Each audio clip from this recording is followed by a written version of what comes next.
আপনারা দেখেছেন, দেশবাসী দেখেছে, বিশ্ববাসী দেখেছে, মাননীয় প্রধানমন্ত্রী রাষ্ট্রনায়ক শেখ হাসিনা, উনি জাতির পিতা বঙ্গবন্ধু শেখ মুজিবুর রহমানের কন্যা।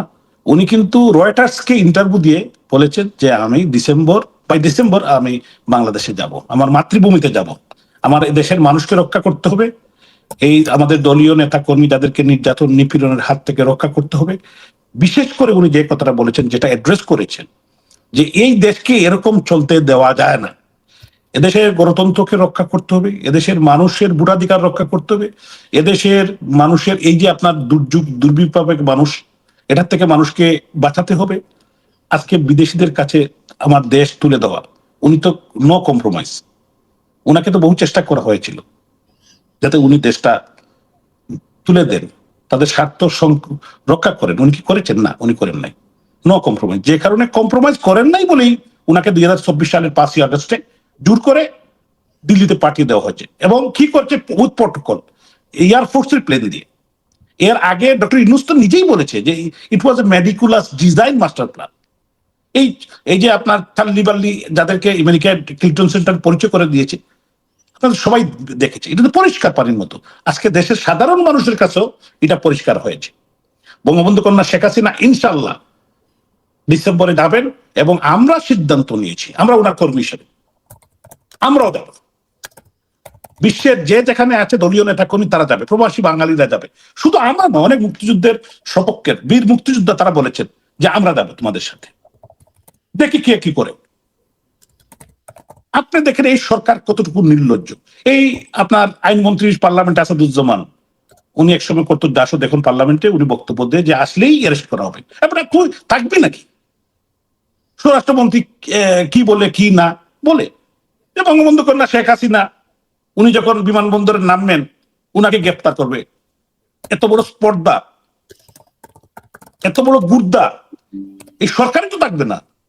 আর কোন জেলে রাখবে? ইটি তো থাকবে না জেলের, যে জেলে উনাকে রাখবে এই জেলের ই তো থাকবে না। তো এরা এরা স্বপ্নে বসবাস করে। অনেক সময় আমরা স্বপ্নের মধ্যে স্বপ্ন মানে ঘুমের মধ্যে স্বপ্ন দেখি না, এরকম তারা স্বপ্ন দেখে। তাদের পায়ের নিচে কোনো মাটি নেই। এই সরকার একটি দুর্বল সরকার।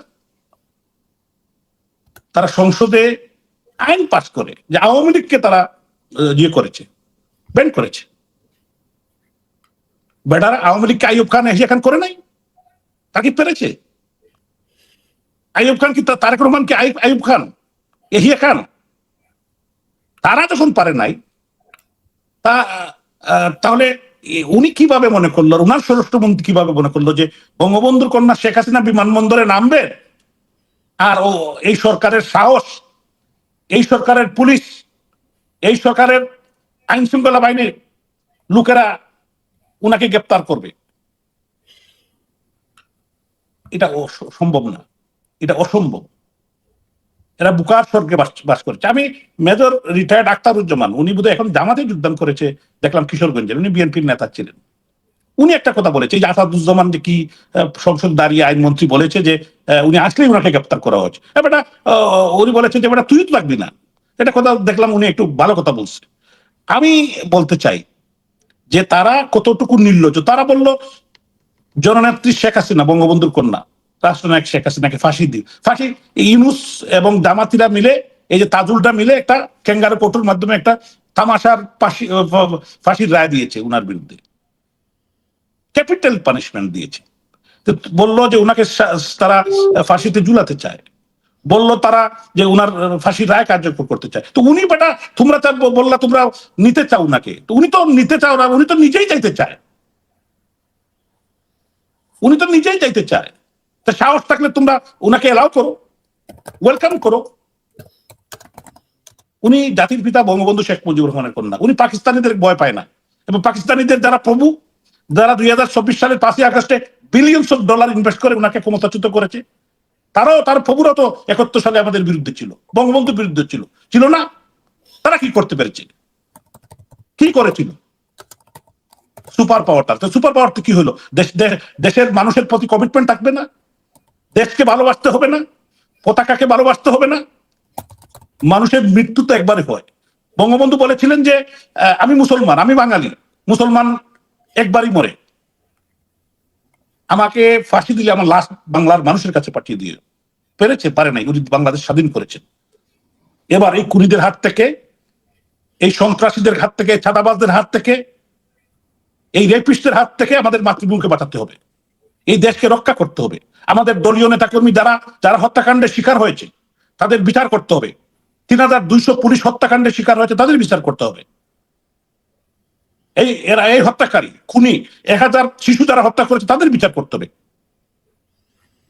দেশবাসী জেগেছে, মানুষ কি চায় এটা বুঝতে হবে, মানুষের চুকের ভাষা বুঝতে হবে। মিস্টার তারেক রহমান উনি প্রধানমন্ত্রী চেয়ারে আছেন, আসীন হয়েছেন, এটা যেমন সত্য, এটা উনার মনে থাকা উচিত যে এই নির্বাচনটা কিভাবে হয়েছে। বাগবাটুয়ারার নির্বাচন, তামাশার নির্বাচন, জামাত কয়টা আর আপনি কয়টা, এটা দেশবাসী জানে না, বিশ্ববাসী জানে না। বঙ্গবন্ধু কন্যা শেখ হাসিনা যখনই ঢুকবেন তখন উনার নেতৃত্বে, উনার নির্দেশেই বাংলাদেশ চলবে, এটা আমি বিশ্বাস করি, দেশবাসী বিশ্বাস করে। ২০০টির উপরে মিডিয়া কভার করেছে উনার বক্তব্য, ২২০টি মিডিয়া এখন পর্যন্ত তারা এনলিস্টেড করতে চায়, তারা বঙ্গবন্ধু কন্যা শেখ হাসিনার সাথে আসবে দেশে, ইন্টারন্যাশনাল মিডিয়া। উনি যেদিন আসবেন উনার সাথে আসবে কভার করার, নিউজ কভার করার জন্য। ওরা বুকাশ্বর্যে সরকার বাস করে, দেশের প্রত্যেকটি আপামর জনতা তাদের মুখ বন্ধ করতে করা হয়েছে, হত্যা, নির্যাতন, নিপীড়ন, জেল, জুলুম। আর কি পারছে? পারে নাই। এখন ১০০ বছর বয়সী মায়েরা বলে যে আমাদের শেখ হাসিনার প্রয়োজন। আমরা বঙ্গবন্ধুর রক্ত শেখ হাসিনার রক্তে, উনাকে এই দেশের নেতৃত্বে দেখতে চাই। উনি কবে আসবেন ওরা তারিখ জানতে চায়। ডিসেম্বর পর্যন্ত তারা অপেক্ষা করতে চায় না। তারা মনে করে ডিসেম্বর অনেক দেরি, অনেক দূরে, এতদিন তারা অপেক্ষা করতে চায় না। তাদের নেত্রী, তাদের প্রাণপ্রিয় নেত্রী, যে নেত্রী তাদের দেশের মানুষকে ভালোবাসে, ছাত্র যুবক, আমাদের অনেক কোমলমতি শিশুদেরকে এরা ভুল বুঝিয়েছিল। আমি তাদেরকে তাদেরকে দায়ী করতে চাই না, তারা বাচ্চা মানুষ, তাদেরকে যেটা বুঝিয়েছেন ডিজাইন করে, মেটিকুলাস ডিজাইন করে, তারা এটাই বুঝেছে। কিন্তু এখন একটা জিনিস, যারা লাল হয়েছিল তারা এখন বলেছে যে আমরা এটা ভুল করেছি, এটা ভুল হয়েছে, এই দেশকে ধ্বংস করা আমাদের উদ্দেশ্য ছিল না, আমরা চেয়েছিলাম কুটা আন্দোলন, যে আমাদের সুবিধা হবে ছাত্রদের। কিন্তু এটার মধ্যে যে এটা মেডিকুলাস সরকার বিরোধী, বঙ্গবন্ধু কন্যা শেখ হাসিনার বিরুদ্ধে, এই ষড়যন্ত্র তারা বুঝতে পারে নাই। তারা বুঝলে তারা এক পাও আগাত। এখন পরিষ্কার, এখন ডাকলে হাসতাম, তার ডাকলে লোক আসে না কেন, ছাত্ররা নামে না কেন? হাসনাত, নাহিদ, নাসিরউদ্দিন পাটোয়ারি, সার্জিস, অপেক্ষা করেন, দেখেন খেলা, দেখেন কি হয়।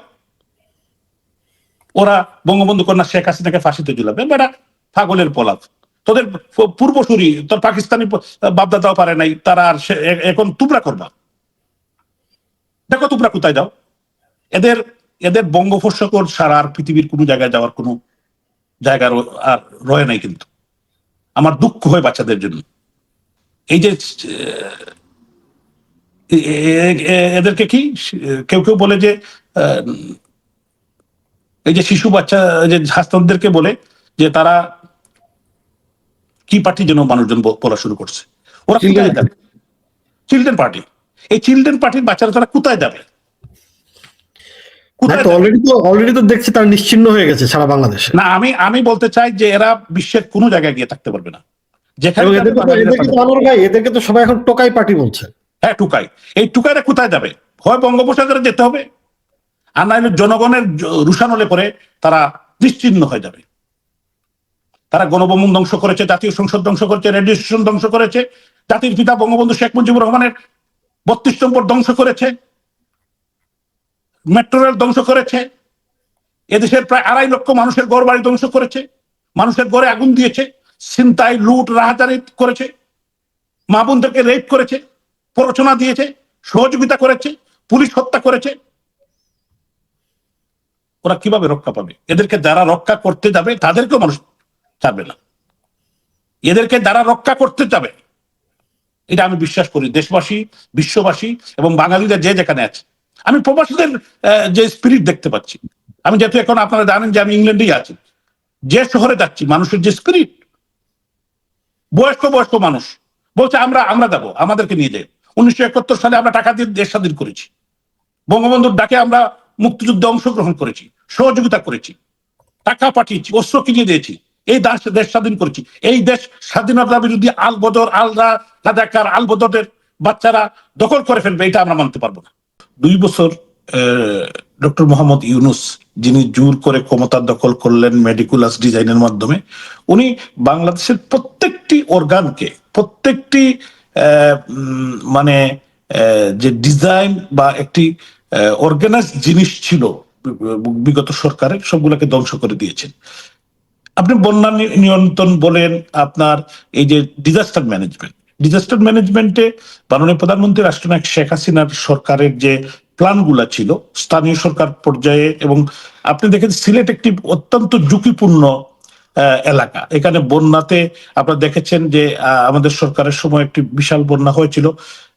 সরকার, মাননীয় প্রধানমন্ত্রী রাষ্ট্রনায়ক শেখ হাসিনা, উনি কিন্তু সিলেটে গিয়েছিলেন, আপনার মনে আছে কিনা জানি না, আপনাদের মনে আছে কিনা, উনি হেলিকপ্টার দিয়ে ঘুরে দেখে এসেছেন এবং উনি নির্দেশনা দিয়েছেন প্রত্যেকটি, সেখানে আর্মির যিনি জিওসি ছিলেন ওনার নেতৃত্বে সেখানে সেনাবাহিনী কাজ করেছে, এবং সিভিল প্রশাসন একজন সচিবকে, প্রত্যেক এলাকায় একজন সচিবকে দিয়ে একটি কমিটি করা দেওয়া হয়েছিল।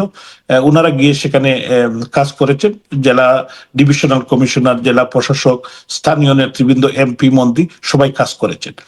অনেকেই সেদিন এইগুলোর সমালোচনা করেছিলেন যে নির্বাচিত প্রতিনিধিরা থাকতে সরকার কেন সিভিল প্রশাসন বা ডিসি, এসপি, তারপরে ডিভিশনাল কমিশনার, সচিবরা এখানে ভূমিকা রাখবেন। যে মাননীয় প্রধানমন্ত্রী যে দূরদর্শিতা, যে স্থানীয় জনপ্রতিনিধিরা তো জনগণের সাথেই তারা কাজ করেন, আমরা যারা নির্বাচিত প্রতিনিধি আমরা জনগণের তো আমরা পাশেই তো আছি, আমরা তো কাজ করছি, কিন্তু যে সিভিল প্রশাসনকে বা আর্মি প্রশাসনকে এদেরকে ইনভলভ করে যেভাবে সাকসেসফুলি সিলেটের বন্যা নিয়ন্ত্রণ করা হয়েছিল, এটা দেখে আমি অত্যন্ত মুগ্ধ। এবং আমরা প্রবাস থেকে, তখন কিন্তু আমি লন্ডনে ছিলাম, এখান থেকে সবসময় প্রবাসী বাঙালিরা, শুধু আমি বা আমরা নয়, প্রত্যেকটি প্রবাসী বাঙালিরা দেশের যে কোনো দুর্যোগ হবে এবং দেশের ক্রাইসিসে তারা এগিয়ে আসেন। তারা বিগত বন্যা, খরা, তারপরে আইলা, সিডর সবগুলোতেই তারা কিন্তু ভূমিকা রেখেছেন, এবং বিগত সিলেটের যে বন্যা হয়েছে সেই বন্যায় তারা ভূমিকা রেখেছেন। চিটংয়ে এবারও আমি দেখেছি সরকার যতটুকু না আন্তরিক, সাধারণ মানুষ কিন্তু, প্রবাসী বাঙালিরা সব জায়গার থেকে তারা কিন্তু, যদিও সেখানে 60 জন মানুষের প্রাণহানি হয়েছে, এটা সরকারের ব্যর্থতা। সরকার প্রোটেকশন বা প্ল্যানিং যদি থাকতো, আন্তরিকতা থাকতো, এটা আন্তরিকতা। মাননীয় প্রধানমন্ত্রী শেখ হাসিনা যে ওনার যে ডাইনামিক লিডারশিপ, উনি প্রত্যেকটা জিনিস আগেই চিন্তা করতেন। আপনি দেখেন আমাদের এই যাবৎকালে বাংলাদেশের ইতিহাসের সবচেয়ে বড় দুর্যোগ কোনটি? আপনি যদি চিন্তা করেন, বিশ্ববাসী যেটা নিয়ে অত্যন্ত আতঙ্কিত ছিল। তখনও কিন্তু আমি লন্ডনে ছিলাম, ইউরোপের দেশগুলোতে আমরা দেখেছি, লন্ডন সহ মানে আপনার কফিনের উপর কফিন রেখেছিল যে কয়েক মিলিয়ন মানুষ মারা যাবে লন্ডনে, কিন্তু সেখানেও খুব মারা গিয়েছে। এবং আমাদের দেশে, আমাদের বাংলাদেশে তৎকালীন প্রধানমন্ত্রী শেখ হাসিনার যে দূরদর্শিতা, উনি কিন্তু অক্সফোর্ড মানে এই যে আমাদের যে ভ্যাকসিন গুলা, এগুলো আগেই কিন্তু অর্ডার দিয়ে রেখেছিলেন, এবং এগুলা আসার কারণে কিন্তু আমরা কিন্তু ভ্যাকসিন পেয়েছি আগেই। এটা হার এক্সেলেন্সি শেখ হাসিনার দূরদর্শিতা, এবং উনি টাকাও কিন্তু আগে দিয়েছিলেন, না হলে কিন্তু আমরা হয়তো দেরিতে পেতাম। তো বিশ্বের অনেক উন্নত দেশগুলো কিন্তু ভ্যাকসিন পেয়েছে অনেক দেরিতে, এবং তারা দিয়েছে, কিন্তু আমরা কিন্তু ভ্যাকসিনও পেয়েছি, এবং আমাদের মানুষকে এই ভ্যাকসিন প্রয়োগ করা হয়েছে। এবং আলহামদুলিল্লাহ, under the leadership of her Excellency, আমাদের স্বাস্থ্য মন্ত্রণালয় এবং আমাদের ডাক্তার, নার্স সবাই আন্তরিকতার সাথে, যেহেতু প্রধানমন্ত্রী নিজেই মনিটরিং করছিলেন, এটাকে আমরা অতিক্রম বা আমরা এটা থেকে উত্তরণ করতে পেরেছি, এবং প্রাণহানি অত্যন্ত কম হয়েছে বাংলাদেশে। এটা কিন্তু পৃথিবীর কোনো মানুষ বিশ্বাস করতে পারে নাই যে বাংলাদেশের মতো একটি দেশ যে কিভাবে এত বড় দুর্যোগ মোকাবিলা করে, কোভিডের মতো দুর্যোগ মোকাবিলা করতে পেরেছে। এজন্য আমরা আল্লাহ তাআলার কাছে শুকরিয়া জানাই, এবং মাননীয় প্রধানমন্ত্রী শেখ হাসিনার আন্তরিকতা, উনার লিডারশিপ এর কারণে এটা সম্ভব হয়েছে। এবং দেশবাসী, এবং পাশাপাশি কি করেছে, আমাদের দলীয় নেতা কর্মীদেরকে কিন্তু মাননীয় প্রধানমন্ত্রী নির্দেশনা দিয়েছেন। আপনি দেখেছেন এই যে অক্সিজেন নিয়ে মানুষের বাড়ি বাড়ি কারা গিয়েছে? ছাত্রলীগের কর্মী গিয়েছে, যুবলীগের কর্মী গিয়েছে, মহিলা লীগের কর্মী গিয়েছে, আওয়ামী লীগের নেতা কর্মীরা গিয়েছে। করোনায় যখন মানুষ মারা যাচ্ছে, বাপের লাশ যখন ছেলে ধরতে পারছে না, এত ভয়, তারপরেও কিন্তু আমাদের নেতা কর্মীরা বসে থাকে নাই, তারা কিন্তু সেখানে কাজ করেছে, মানুষের বাড়ি বাড়ি গিয়ে সাহায্য করেছে, কবর দিয়েছে। দেখেছেন আপনারা, মিডিয়াতে দেখেছেন যে আমাদের ছাত্রলীগের ছেলেরা টিম করে করে মানুষের বাড়ির থেকে লাশ এনে তারা দাফন করেছে, জানাজা দিয়েছে। তো এইটা কিন্তু আদর্শিক জায়গা থেকে, আদর্শিক যে কমিটমেন্ট এবং দলীয় নেত্রী বঙ্গবন্ধু কন্যা শেখ হাসিনার নির্দেশনা এবং সাহস কর্মীদেরকে সাহস জুগিয়েছে। আমরা অত্যন্ত দুর্ভাগ্য সাথে বলতে হয় আজকে এই যে বন্যা, আমাদের যে সিলেটে বন্যার থ্রেট, এবং সিলেট আপনারা জানেন যে ভূমিকম্পর একটি কঠিন জুন, এখানে যে কোনো সময় বড় ধরনের আঘাত হানতে পারে সিলেট অঞ্চলে। এটা আপনারা এই যে আমাদের যে প্লেটটা অত্যন্ত ডেঞ্জারাস। তো এটা নিয়ে আমাদের সময়, আমি যখন মেয়র ছিলাম, আমরা কিন্তু মাননীয় প্রধানমন্ত্রীর নির্দেশে আমরা একটা এক্সটেন্সিভ রেস্কিউ প্ল্যান, বা আমরা এদিকেই যাচ্ছিলাম, আমরা কাজ করেছি। এবং কিভাবে এই মুহূর্তে যে আমাদের যে রিসোর্স, আমাদের প্ল্যানিং আছে, কিন্তু কিভাবে ইমপ্লিমেন্টেশন হবে, আমাদের এক্সপার্টিস কম। এগুলাকে আমি এটা নিয়ে অনেক এক্সপার্টির সাথে ওয়ার্ল্ড ওয়াইড আমি কথা বলেছি, এবং এই অঞ্চলে কিভাবে, আমি সিলেটের কথাই চিন্তা করি, সিলেটের কথা চিন্তা করেই কিন্তু আমরা অনেকটা আগাচ্ছিলাম। কিন্তু অত্যন্ত দুর্ভাগ্যের বিষয়, আপনারা জানেন 2024 সালের 5ই আগস্টে যে জঙ্গি হামলা, জবরদখল, মাননীয় প্রধানমন্ত্রী রাষ্ট্রনায়ক শেখ হাসিনাকে জোর করে ক্ষমতা দখল করে নিয়ে ডক্টর ইউনূসের নেতৃত্বে মেডিকুলাস ডিজাইন মাস্টার প্ল্যান করে আজকে কিন্তু দেশের, আপনি যদি দেখেন, দেশটাকে প্রায় 50 বছর পিছিয়ে দিয়েছে। দেশের প্রত্যেকটি সেক্টর কিন্তু ধ্বংস করে দিয়েছে। একজন ইকোনমিস্ট এখানে আছেন, ইকোনমি ধ্বংস করে দিয়েছে। এখানে আপনি যদি দেখেন যে মানে অন্যান্য যে সেক্টর গুলা, আপনার টিকার জন্য আমাদের প্রায় 1000 বাচ্চা মারা গিয়েছে।